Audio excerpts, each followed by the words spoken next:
massive derby weekend in the Premier League. Arsenal have won 7 of 8 now. Many are saying, are they contenders? You've kind of already answered this, that nobody's going to challenge City. So what would it take for Arsenal to be considered title contenders? I think they are title contenders by the fact that they're going to stay close. And that's what we call it. They will not win the Premier League. I mean, if you look at City, I mean, what would have had to happen to Manchester City to drop their levels to such degree, right? And again, just to close out Manchester City, I mean, we've seen how Manchester City, the way they play, they bring each other to the next level, right? Because, you know, and I'll get onto Arsenal because it's fine. It works both ways, because I feel as though it's City that's stopping Arsenal being talked about as a title contender, right, and understandably so. Well, they take each other to the next level.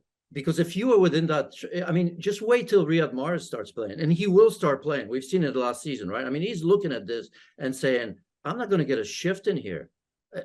I'm just not. So when he does, and he does play, it's going to be another one where he's going to feel that he has to perform 3, 4, 5 games in a row. And by the way, Pep Guardiola will give him those chances. We've seen it. He's going to bring somebody down a peg. Just a matter of time. He's done it to everybody, even when Manchester City play at their best. So when you look at Arsenal and you think in the same way, you have to look at the depth of the squad, and you have to say to yourself, well, in order to compete for the entire season, that includes Europe, that includes the stoppage, obviously, for the World Cup, you have to pray that everybody stays healthy. Because, yes, you can tell me that, you know, Nketiah can come in for Gabriel Jesus and maybe score some goals. Yeah, I'll agree to that. But I don't think he can do what Gabriel Jesus does without scoring, without the ball. That is the major difference. The way he gets between the lines, the way he combines, the way he fights his way through, which we saw that, by the way. I thought, again, he was tremendous in that game, sort of just opening lanes for everybody else, just being a fighter, playing with back to goal. So that part goes, and again, maybe Partey, you know, Thomas Partey, who was maybe man of the match in that one. 2 or 3 players are irreplaceable at Arsenal, whereas Manchester City have parts in, you know, I mean, you know, we've covered just about everybody, but I don't even know if you know that Sergio Gomez coming at left back and still getting assists for Manchester City in a place where they have Cancelo. So I think Arsenal, obviously, this is the only point, because the progress and the process is working. These guys are confident. I think that the win in the North London derby is going to give them massive momentum. I think the Liverpool game coming up fast right now, so that's going to be another check for them as well. But it's just that they'll contend. I think you'll see them staying. We say that every week, and we shouldn't be afraid to say that every week.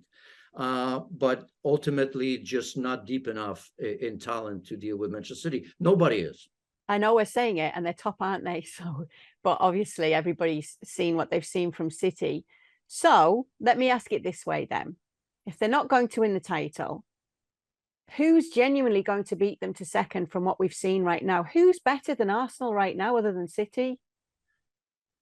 Right now, you want to say nobody, but look at this. I mean, it's not, you know, everybody's not just so far away. I mean, if Potter and Chelsea figure things out and you give them time, I think, again, in a long season, they'll be up there. I think Spurs will get onto them in a second, I'm sure, as well. I think Liverpool will go on a run. I mean, it's impossible to do what Liverpool are doing at the moment with so much talent. And we've seen that with Manchester City, by the way. Last season, they didn't have a great start. They had to chase a little bit in seasons past, but great teams eventually figure it out.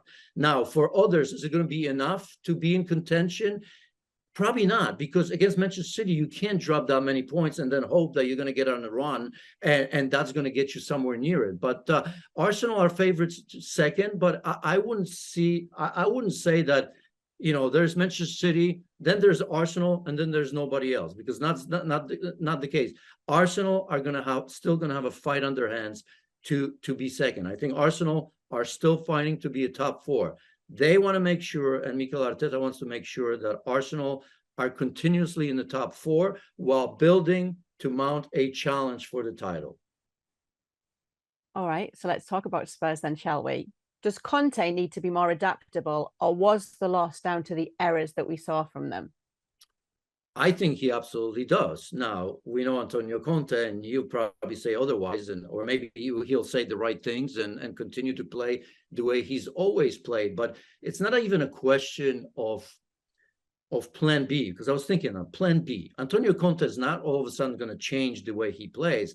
But what I think he can change is the trust he has for his players.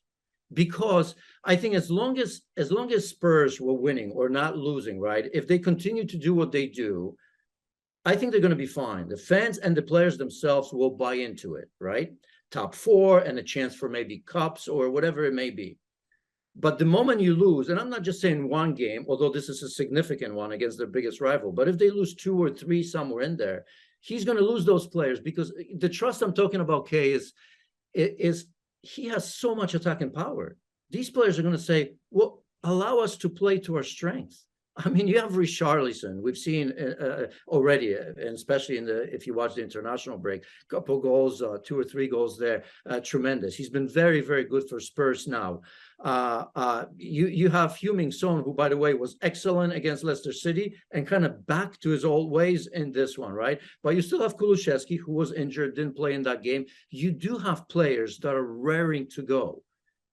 Part of them remembers Mauricio Pochettino. They remember, why just sit back and counter? Why can't we press a little bit? Why can't we just show how good we are? So I think when you talk about Antonio Conte, Kay, and does he need to change? That's what I think. It's the mentality and kind of understanding of his players to say, you know what? Yeah, they have a lot of strengths. Why am I holding them back? So that would be something that I wonder if Harry Kane and Son, Kulusevski, and Richarlison kind of think that in the back of their heads while being afraid to talk to the gaffer.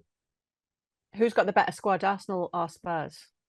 I think they're fairly even. I really do. It's just a totally opposite way of playing, and we will see which one prevails. And we know, I think, that in Premier League, with the high tempo, intensity, and energy, I think you have to play. You have to play more often than be pragmatic. So that's where Antonio Conte is going to have to think a little bit about. Thank you very much for watching ESPN FC on YouTube. For more highlights, analysis, and exclusive content, be sure to subscribe.